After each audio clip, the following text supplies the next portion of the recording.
له مودو وروسته مجید خپل کور ته راستون شو. ناڅاپي راتګ یې شازیه حیرانه کړه.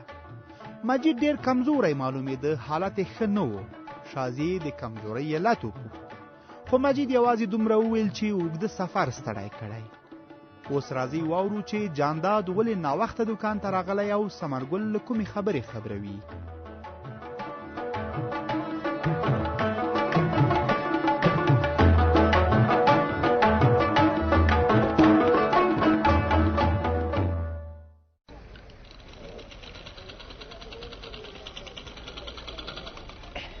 ثمرګله څه دی چې دوکان دې خلاص کړی دی؟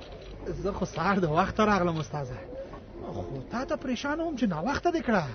نن مې امید او زرغونه له ځانه سره راوستي. اوس هغوی چیرته دي؟ هغوی په کورس کې سبق ته کېناستل او زه ترې دوکان ته راغلم. ښه په کورس کې دې واچول؟ او له مجبورې ورځې مې دا کار وکړ. څنګه؟ بس ټوله ورځ به یې په شوخۍ او ساتیرۍ تېروله. مور یې ترې په عذابه وه، د هغې پخلی نه کول. ماشومان په لوبو ښه ښکاري استاذه، او بل د عمر غوښتنه ده چې لوبې وکړي. ثمرګله له لوبو چا نه دي منې کړي، خو دا هم ښه نه ده چې سبقونو ته شا کړي او ټوله ورځ په ساتیرۍ او لوبو تېره کړي. ته ښه وایې جانداد استاذه، سبقونه ورته ډېره ګټه لري. یو شی به زده کړي، پوهان او عالمان به ترې جوړ شي، بېسوادي دې ورکه شي. ثمرګله ما د بېسوادۍ لغته خوړلې ده، د سواد په قدر پوهېږم. په همدې خاطر مې هلته واچول چې د ژمي په رخصتیو کې یو څه زده کړي، کله چې تعلیمي کال پیل شي په سبقونو کې به ستونزه ونه لري. رښتیا استاذه؟ څه دې ویل؟ ما ویل چې یو ښه کورس به دې لټولی وه استاذه. پروسه کال ما په کورس کې اچولي وو، هغه ډېر ښه کورس و او د زده کوونکو سره ښه خواري کوله. سږ کال ما په یو بل کورس کې واچول. ما ویل چې ته په عذابېږې. نه د څه شي عذاب چې راته ویلي دې وای، ما به ورته کورس لټولی وای. نه پوهېږم، ما هم له یو څو کسانو پوښتنه وکړه، هغوی راته همدا وښود. دا مې ځکه وویل چې هر چېرته ښه او بد شته. اوس داسې کورسونه هم جوړ شوي چې یوازې له شاګردانو نه پیسې ټولولو ته ناست دي، د سبق په غم کې نه دي.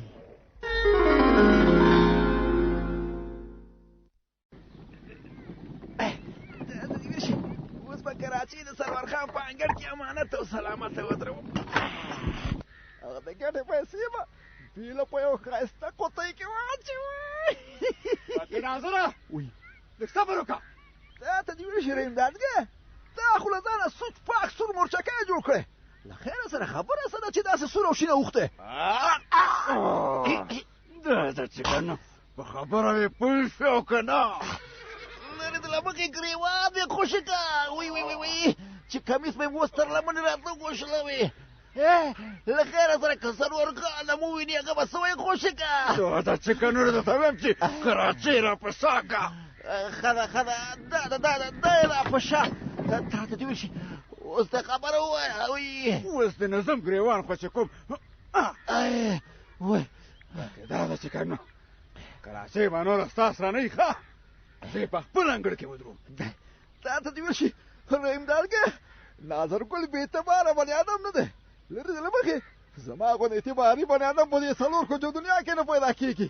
پرېږده چې کراچۍ د سرور خان د ښکلي دالان لاندې ودرومه، چې هم له بارانه خوندي وي او هم له واورې، هم له لمر له وړانګو او هم له خیره سره د سارا له شماله. باقي ناظره څلور کجې دنیا ته به اعتباري، خو ما ته بې اعتباره بې اعتباره. له خیره سره ووایه چې څنګه تا ته اعتباري نه یو. واقع که په دې خپلو ګناهګارو سترګو مې نه وې لیدلی، دا ده چې که نو بیا به دې زما خبره تور بللې. لارې د له مخې ډېر تور او سپین راته مه یادوه، سمه خبره وکړه. واقع سمه ده، هغه بله ورځ دی چې خپلې کورودانې ته له همدې کراچۍ نه پوکړې پوکړۍ ورکړه. دا ده چې که نو د هغې پیسې د ګټې په پیسو کې واچولې او که نه هغه دې ورته بخچش کړې. او بابا تا ته دې ویل شي یوه پوکړې پوکانۍ څه شی ده چې دومره یادې؟ نه دا ده چې که نو ولې بیا نه یادوم. دې کراچۍ کې زما او ستا د شراکت کار دی، د غیران او شانزاپولۍ حساب کتاب به در سره کوم.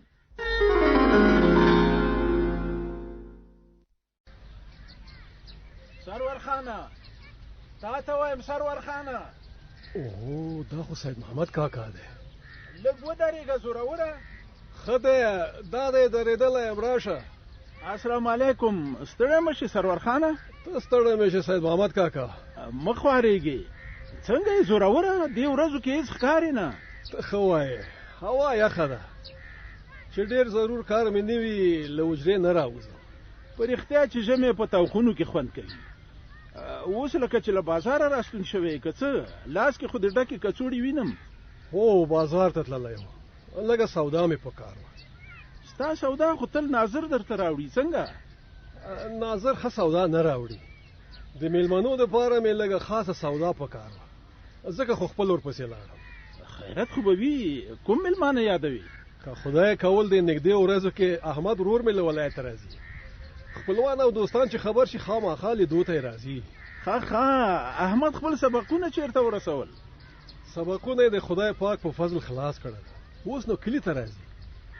بیا خو بیرته نه ځي ولایت ته؟ یاره معلومه نه ده. څنګه معلومه نه ده؟ له ما یې پټوي؟ له تا به یې ولې پټوم سید محمد کاکا؟ تر اوسه یې وظیفه نه ده معلومه. که کوم ښه کار ورته پیدا شي بیا د کار دپاره بیرته ولایت ته ځي. خو دغسې ووایه زوروره احمد به په ډېرو سبقو ستړی شوی وي. ښه دی چې څو موده په کلي کې په کراره ژوند وکړي. ته ښه وایې. په کور کې به یې ټول راتګ ته خوشحاله وي. همداسې ده له ټولو نه زیات زه ورته خوشحاله یم.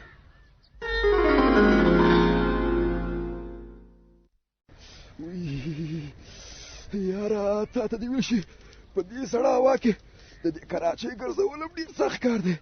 بیخي مې لاسونه یخ ووهل. اوهو ناظره خبره څه ده چې په دې سړې هوا کې دلته ناستې او اور دې لګولی دی؟ تا ته دې ویل شي عابدې ترورې څنګه وکړم؟ له ډېره زوره چې یخ ورخطا کړم مجبوره شوم چې دلته اور ولګوم تر څو خپل ځان تود کړم. چې داسې ده بیا ولې دې دلته اور لګولی دی؟ خو ورشه کور کې دې ځان تود که. ته ما عجیبه خبرې کوې ترورې. تا ته دې ویل شي زه چې کور کې کښېنم بیا دا دومره مال څوک خرڅ کړي؟ د څه شي مال؟ وی تا ته دې ویل شي دغه له ماله ډکه کراچۍ درته یادوم چې دلته مې ځرولې ده. کومه دغه کراچۍ یادوې؟ هو که نه. ښه ما ویل چې دا د کوم بل چا ده. نه تا ته دې ویل شي دا زما او د رحیم داد ده. ته خبره نه یې چې موږ په دې ورځو کې په شریکه دا تجارت پیل کړی. تا څه وایې ناظره؟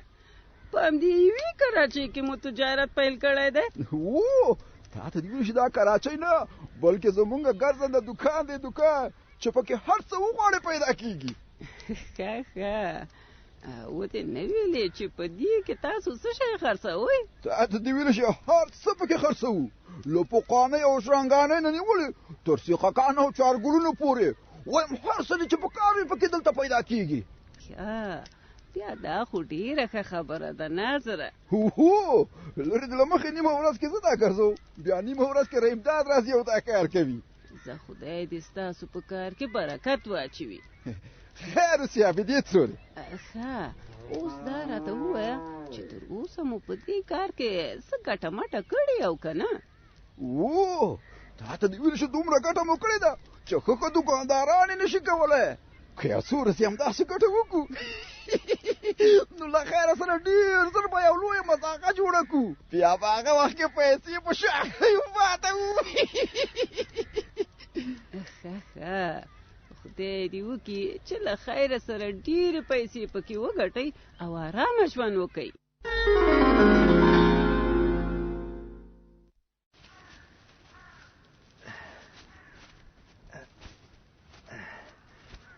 شازیه دا ټوکرې را دې خوا که چې زه دا رومیان پکې واچوم. ښه سمه ده. دغه ټوکرې ورکه چې تشه ده. سمه ده راکړه. دا ده واخله مجیده. ښه یوسې یاره دا ځمکه دومره ښه حاصل ورکوي چې زه څه درته ووایم. له دې نه معلومیږي چې دا ځمکه ډېره ښه حاصلخیزه ده. ځوانې مرګه دې نشم دا د شازیې تالې دي چې ښه ځمکه ورته رسېدلې ده. هو خدای مې دې پلار ته خیر و برکت ورکړي چې ما ته یې د ځمکې برخه راکړه که نه ما به څه کول.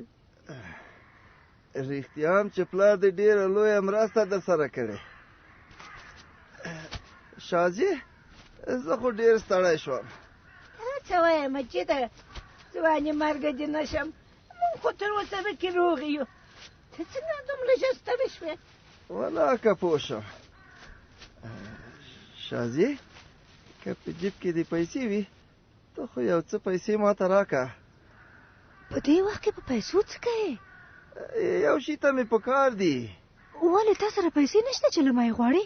تا خو دا ډېر وخت خارج کې تېر که، هلته دې کار کوو، هغه پیسې دې څه کړې؟ هلته ما همدومره کار کوو چې خپل شپه ورځ مې پرې چلوله، که نه لږې مړ کېدم. اوس خو له ما سره نغدې پیسې نشته چې تا ته یې درکړم. یو څه پیسې را سره وې، هغه مې د کارخانې په جوړولو مصرف کړې. ته دروغ وایې، پیسې د سره شته خو له قصده یې ما ته نه راکوې. ولې به یې له قصده نه درکوم؟ درته مې وویلې چې را سره نشته، که نه درکولې مې. دروغ مه وایه، ووایه چې نه یې درکوم. خیر بیا به زه در سره وګورم. چېرته روان شوې؟ تا ته وایم. دا ولې شازیې لورې، مجید خو وخته داسې نه و، ځوانې مرګه دې نه سم، اوس ډېر بدخویه شوی دی. هو مورې، له کومه وخته چې له مسافرۍ نه راغلی ډېر یې تغییر کړی، هره ورځ په غوسه یي.